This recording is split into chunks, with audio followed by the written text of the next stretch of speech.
Hello, relatives. I'm going to do a meditation from a book, Winter Meditation with the Native American Elders, and I'm just going to talk about the meditation.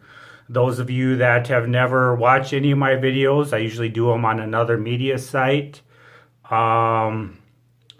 And basically I just open the book to the date and I don't prepare for it. I mean, the only preparation that I do for it is that I smudge down with sage, and that's it. So I always say this is raw, this is uncut, I haven't been airbrushed, this isn't filtered, this is unedited, this is me in the raw. So first of all, I say mi chaze ki Michael ga ihang tawano yate imataha shante washte yuha nape chiyu zape. And so I'm gonna go ahead and do that reading, and then I'm just gonna talk about it. Excuse me, I get phone calls, and then I'm just gonna talk about what I've read, and it's just my opinion. That's all it is, and it's just spur of the moment. Like I said, I don't prepare for this. I don't take notes. I just like to sort of put myself on the spot and see what comes up when I share these readings, and I invite you to share as well what you may have got out of them, thoughts, anything like that. So here goes. This is my first video on YouTube, by the way, so I am a little bit nervous, but I usually do go live on another media deal. So here we go. I can tell you that understanding begins with love and respect. It begins with respect for the Great Spirit. All things, and I mean all things, have their own will and their own way and their own purpose. This is what it is to be respected. Everything on earth has a purpose and is designed special. No things are created identical. Sometimes in our minds we have a picture of how things should be, and often what we see is different from what they really are. When this happens, we often want to control how things are, making them act or behave according to our picture. We need to leave things alone. God is running all things. How do we do this? In our minds, we tell ourselves to love all things and respect all things just as they are, except what we cannot change.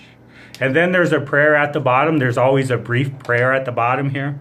And I'll go ahead and say that prayer. Great Spirit, teach me the value of respect and help me to accept people, places, and things just as they are. Okay, so here we go. I'm just going to sort of launch into what I think about that reading. That was a long reading, so I mean, especially since this is my first video, I don't even remember what I just read, except other than just accept things just as they are. And I know for myself, and I always speak in personal terms, I'm not here to preach to anybody. I'm not here to lend advice, even though that I always do. And so that's what I do. And I always tell people this. I always share. I'm very open about the fact that I'm a recovering drug addict. I'm a recovering alcoholic. I'm not religious. I believe in spirituality, and I believe in all things spiritual. I lean more towards traditional Native American beliefs, but at the same time, that is what I have devoted myself to in the past like 15 years, 20 years maybe, 15 years maybe. But I absolutely am open to all ideas, thoughts, and ways of spiritual experience. So it's hot. I got a radiator right next to me, and I'm thinking about opening up this window, and I'm gonna do that. I'm in my pajamas, so beware. And so I'm just gonna go off of that. Is how do we? They say that God is running all things, and when anybody brings up the idea of God, I've always been one to question, okay, what is God, and why am I listening to what other people say, and does it fit right, and does it feel right to me? And so far, I haven't found anything that fits for me, because I think because I do so much research, or not necessarily research, but I am very interested in those type of things. So when people say God, like, I don't picture like an old man with a beard, with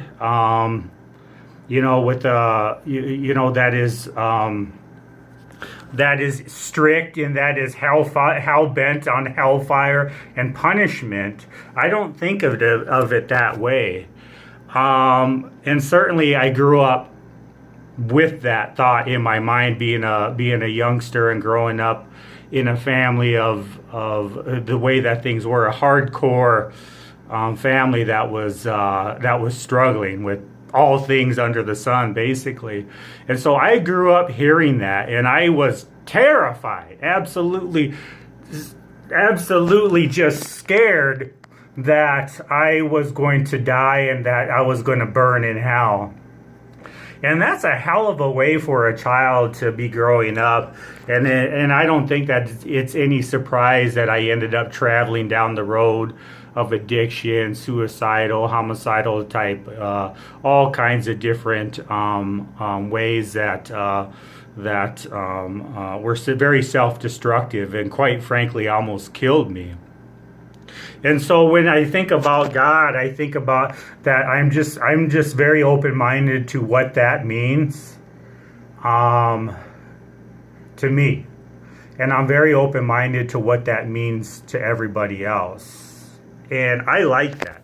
I like that it's an open subject for me, and I am absolutely willing to have conversations about that and be willing to let that into my heart and to see if it fits for me. It just talks about accept things that we cannot change, and how we sort of struggle with things, even though we want to change, and how we want to control things, and the inner turmoil that struggle creates within ourselves, and how oftentimes I think we are unaware of that. We become so, I think, infatuated with the idea that we need to be in control, that we need to know the outcome, and that we even need to, and like myself, I had become sort of a chain to my past, and sort of hostage to the emotions that had been created in my past, in my childhood. And so, basically growing up and feeling really scared all the time, and wishing things were different. The things that I could control, I grasped onto tightly, almost like it was like life and death. And I think that as I got older and I was able to become more independent, I was able to think more for myself, and to and begin to sort of isolate into my own mind, into my own little world, that I quickly became distant, or not, that I became distant from everything that I feared. And that was pretty much everything. I pretty much feared absolutely everything. I even feared, what became normal for me was that way of life. And I entered into a time in my life where I had always been afraid of kindness, afraid of love, paranoid that if somebody was kind, then they wanted something from me, that it wasn't sincere. And so I really feared. I yearned for sincerity and authenticity, and in love. I yearned for that, but yet I was absolutely terrified of it, and I didn't trust.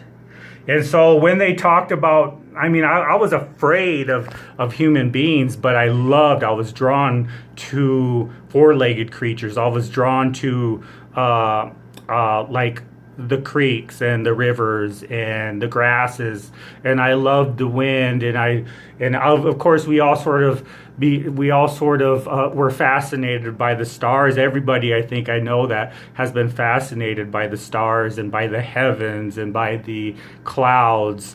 And I stayed that way. I stayed that way because I think that that was the way that I was born into that. That's the person that I was to become.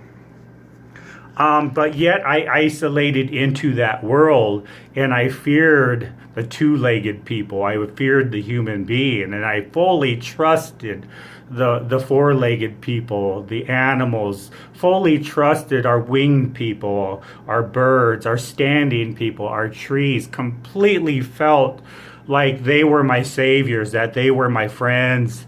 And I retreated into that relationship with them. And they had nurtured me and protected me the best that they could.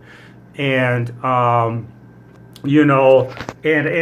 for a long time, that's what I wanted to do. That was my life goal. I wanted to, when I was old enough to leave home, I wanted to just start walking towards Colorado or Alaska, and I wanted to disappear into creation, into the world of where the less people, the better. I wanted to just be with my relatives from all of creation, Unchimaka, Grandmother Earth, and my relatives like that, because those are who I trusted, and I didn't trust people. And so when they talked about God, that's what I heard, was that I was bad, that I was a bad boy, and I had always just wanted to be a good boy. But the message that I had been receiving was that I was bad, and so I really obviously grew up depressed and suicidal, very much suicidal, homicidal at one time in my life, and felt like there was a cloud over my head at all times.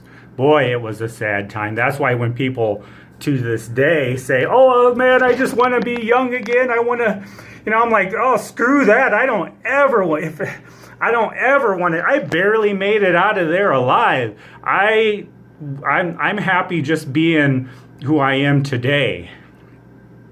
And so with that in mind, I just wanted to introduce myself, because I do these readings. And yes, this is the first YouTube one. So be nice, please. Take it easy on me. But I invite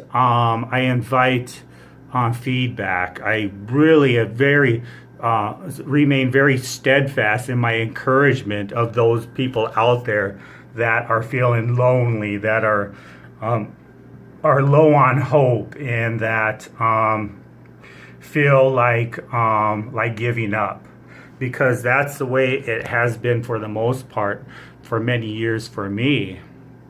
And today it's not like that no more. And so I'm willing to accept the things that I cannot change, and that's what it talks about. But sometimes I don't know. I sometimes like finding empowerment for the first time in my life after years and years of being afraid. It's going to be a learning process. It's going to be a process of trial and error, and certainly it has. If you knew me well, you'd know, hey, Mike doesn't pretend to be perfect, and he's definitely not perfect. He's made just as many, and I openly admit that. And so when you've been in fear all your life, and you find freedom from that, and find esteem, genuine, authentic esteem for myself. I've never had that, and so when I had that, when that began to develop, I had a hard time with it. I didn't believe it at first. It was hard. It didn't sit well with me. Happiness and peace felt wrong to me. They felt strange to me, and I didn't trust them. I knew what fear was. I knew what chaos was. I knew what what indifference was, and that was what I saw in the world.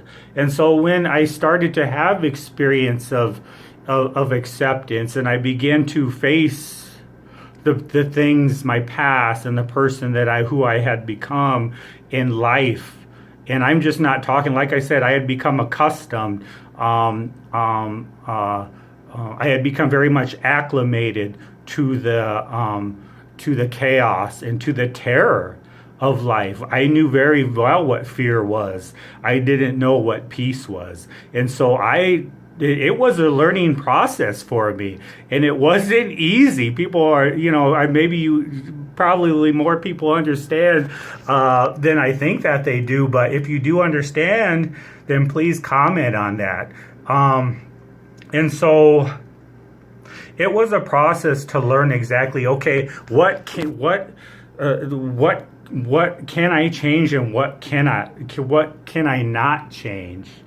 And so that's been a process even today. Even today, it's a learning experience by trial and error. All I know is that I'm here now.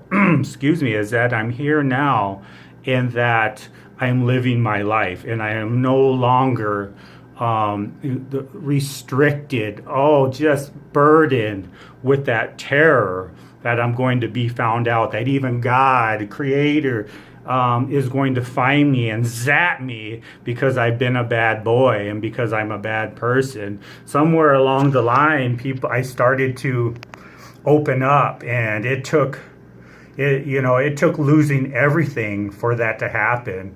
And I thank God, whatever is out there, I thank creation, because I know a lot of people don't make it out of that. And so I'm very thankful today. And I've never had that experience before. I've never felt thankful unless it was like getting out of jail again or getting out of trouble again. So I've had to sort of get used to understanding what gratitude was. What is gratitude, and what is acceptance, and what is the difference between all these, and how are they going to be in my life? Am I going to allow them to stay in my life? Am I going to allow myself to feel that way? Because I certainly know what it's like to say, F it all, I don't want no parts of it. I don't trust you. I don't care. And then walk away and play the big tough guy, and then walk away and just be crying inside. And so I played that role to a T. Working out. I used to work out about, gosh, I think for about over a decade. I used to work out about 4 times a week. And I used to got real bulky and stuff like that. But now that I've proven, I've decided that is a self-destructive for me. It is for me. I'm not talking about anybody else. I'm not talking about physical fitness. I'm talking about evading, being evasive towards depth of self. And so I had grown so accustomed to that I feared true authenticity. And sometimes I still do. But now I just absolutely love to have authentic, fearless conversations where people are just sort of shedding those old belief systems that they've identified that no longer serve them anymore. And they are coming to the sort of table of hungry for real, true depth of experience. And that's when the learning begins. I mean, it is an experience, and it is an experience that manifests itself in every facet of human being. Excuse me. But in my culture, it also connects me to our relatives from all of creation. And I won't go into that because I think I've started to speak. I'm going on 20 minutes, but certainly as I do these readings and I do these meditations, I will sort of share that part of myself. And I hope that somewhere out there, that somebody who is feeling hopeless and alone might see these videos, this video, if not mine, then somebody else's. and say, you're not alone. You're not alone. There are people out here, there are strangers out here that you've just never met that absolutely will love you unconditionally. And why do I feel that way? Because that's been my experience for me. That is what saved me. Because I would be, I know, I mean, I would have, I would have been dead by now, and I would have passed over into the spirit world, and my soul, would have been like that. It would have wandered with that experience.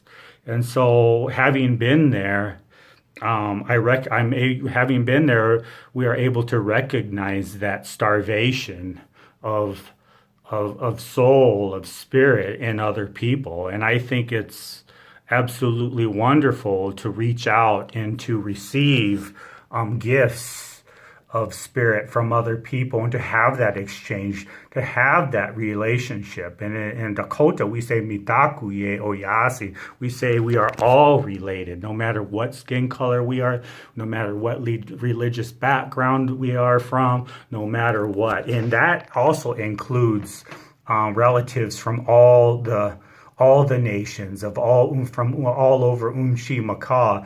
And that is, I'll get into that at another video. I gotta go. I got a meeting to get to, but I want to say Wakantika Niewashte, may God bless you. Doksha Ake. My name is Michael.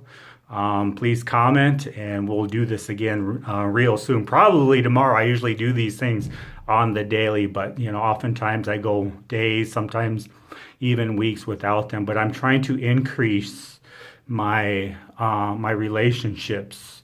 It's like putting this out into the wind, out into creation, trusting that when I make myself authentic, and when I try, that I'm going to grow, that it's going to create something in my life.